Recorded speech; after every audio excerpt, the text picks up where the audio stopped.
d'ici 2030.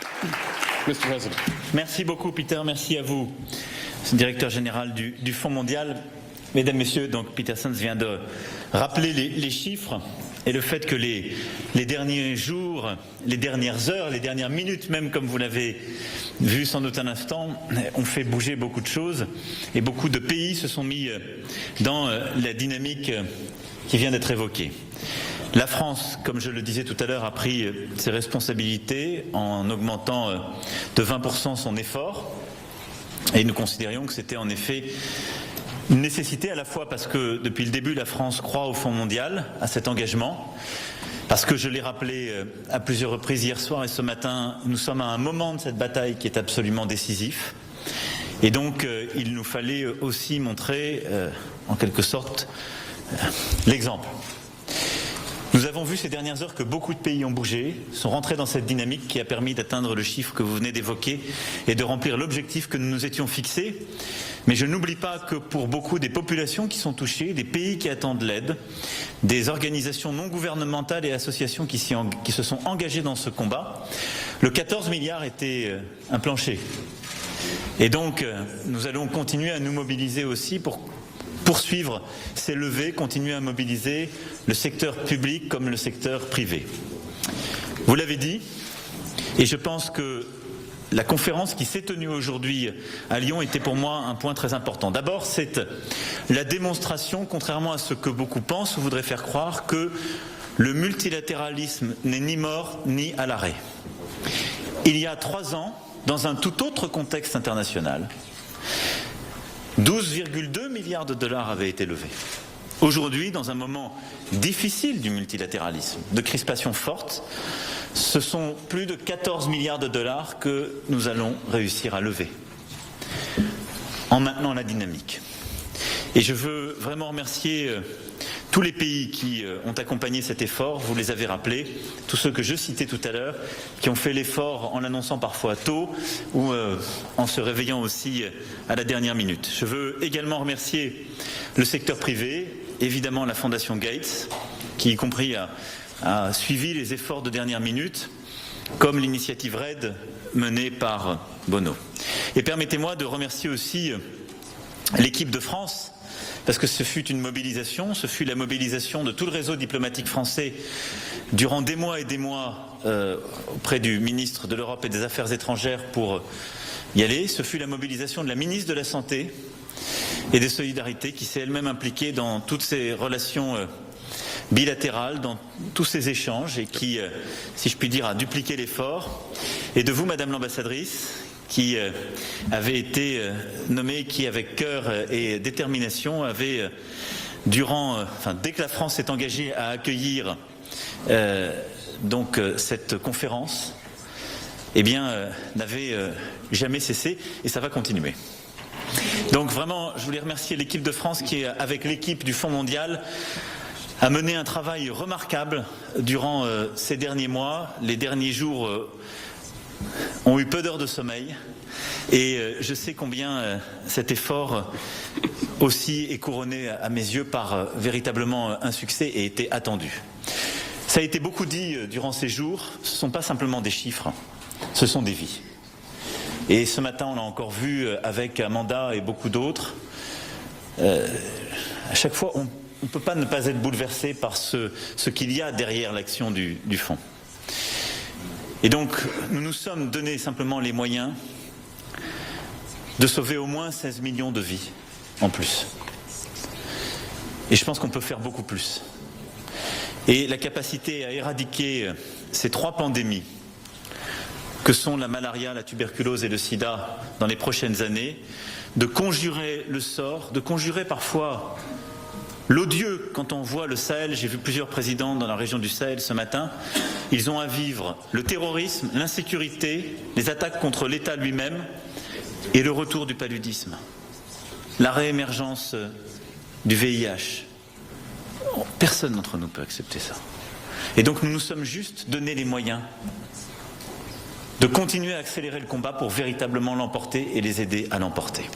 Je l'ai dit, en parallèle de cet effort, nous allons travailler maintenant très activement avec le Fonds mondial et beaucoup plus activement D'abord pour vraiment être des partenaires de la stratégie dans les pays cibles, les pays les plus pauvres, les pays qui sont les plus loin.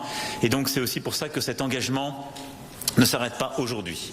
Et vous pouvez compter sur moi, Monsieur le Directeur Général, Monsieur le Président et toute l'équipe du Fonds mondial pour continuer ce partenariat étroit.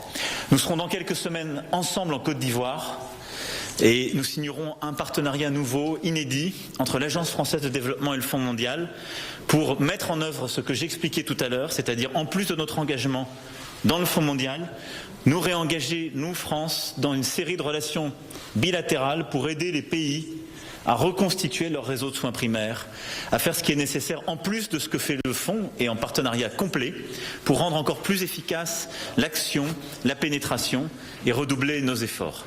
Et c'est tout ce travail que je veux pouvoir engager dans les prochaines années à vos côtés.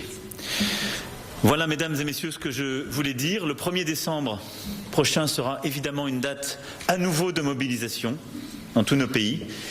Et je veux que le 1er décembre prochain, nous puissions annoncer des engagements nouveaux supplémentaires, des résultats supplémentaires au-delà de ce que nous avons annoncé à Lyon, parce qu'il y a encore beaucoup qui souhaitent bouger, qui souhaitent faire avec nous.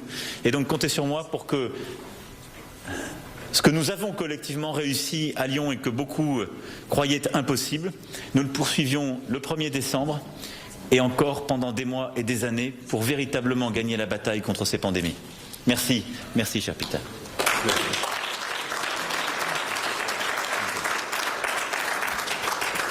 Je crois qu'on va répondre à vos questions maintenant. Bonjour messieurs, bonjour monsieur le Président, Jérémy Baudot pour Europe 1, la radio française. Manifestement ça n'a pas été simple. Pourquoi était-ce aussi dur, aussi douloureux d'atteindre ces 14 milliards? Est-ce que les grands pays sont désormais plus enclins à donner pour le climat que pour le sida? Non, d'abord, vous avez raison, hein, ça n'a pas été facile. Et il y a toujours ce débat qui existe chez beaucoup de pays qui consiste d'abord à savoir si on doit continuer à monter l'aide publique au développement. Et c'est une interrogation qu'il y a dans beaucoup de pays développés. Et ensuite de savoir si on doit privilégier l'aide multilatérale ou l'aide bilatérale. La difficulté qu'on a, c'est que beaucoup de pays du G7 sont déjà des grands donateurs.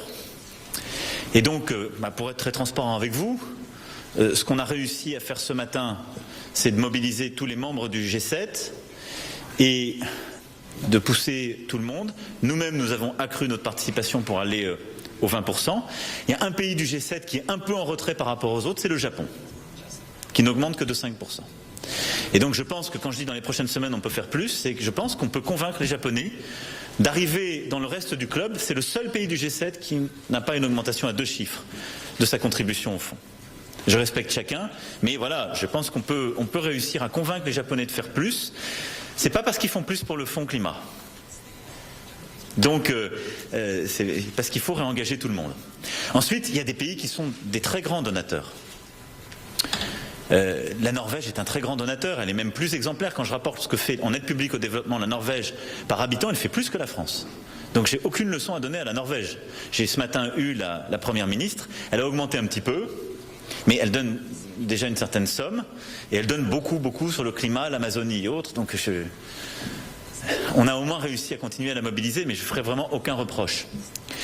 Après, c'est vrai qu'on a des continents qui sont complètement absents de cette initiative et de cette offre. L'Amérique latine, l'Amérique du Sud n'est pas là. Et donc c'est à nous de savoir la réengager. C'est un dialogue que je compte avoir avec beaucoup de dirigeants, parce que ce n'est pas totalement normal, surtout quand on voit l'engagement que l'Afrique a eu. C'est une série de montants qui peuvent paraître limités, mais je le disais tout à l'heure, les pays africains, ils ont doublé leur contribution au fonds. L'Afrique, ce qui est totalement normal, c'est même notre objectif, elle est récipiendaire, mais même symboliquement, des États africains ont tenu à mettre 1, 2, 3 millions sur la période. Et donc on a une 60aine de millions d'euros qui seront mobilisés par l'Afrique. Les États-Unis d'Amérique sont un partenaire essentiel dans ce combat, et ce qui vous montre aussi que même quand il y a des doutes sur le multilatéralisme, il y a des grands partenaires qui restent, et le Congrès américain en particulier a pris une responsabilité historique en nous accompagnant et au fond en disant nous on suivra toute augmentation puisqu'on mettra 1/3 du total. Donc nous, on avait à chaque fois cet effet. Puis on a mobilisé certains pays qui ne l'étaient historiquement, en particulier les pays du Golfe. Ça a été le gros travail de ce matin. Je pense qu'on peut aller encore plus loin. On a le Qatar qui a mis 50 millions, on a les Émirats Arabes Unis qui ont mis 50 millions, Mais l'Arabie Saoudite qui a mis 30 peut peut-être faire plus. Et je pense qu'on peut encore faire davantage. Et puis on a aussi cherché à mobiliser d'autres partenaires. Je pense qu'on peut faire davantage avec le CIO, avec la FIFA. On a eu plusieurs échanges avec Gianni Infantino et on va aussi créer des mobilisations par ce truchement. Donc oui, c'est dur. C'est dur parce que on parle de beaucoup d'argent, 14 milliards. Pour nous, France, on va mettre 1,429 milliard de dollars. Donc c'est pas rien, même si on augmente notre aide publique au développement. C'est l'argent pour nous tous, de nos citoyens, de nos contribuables. Mais j'espère avoir aussi fait partager le fait que, pour nous tous, d'ailleurs, où qu'on habite, c'est clé dans le combat. C'est clé.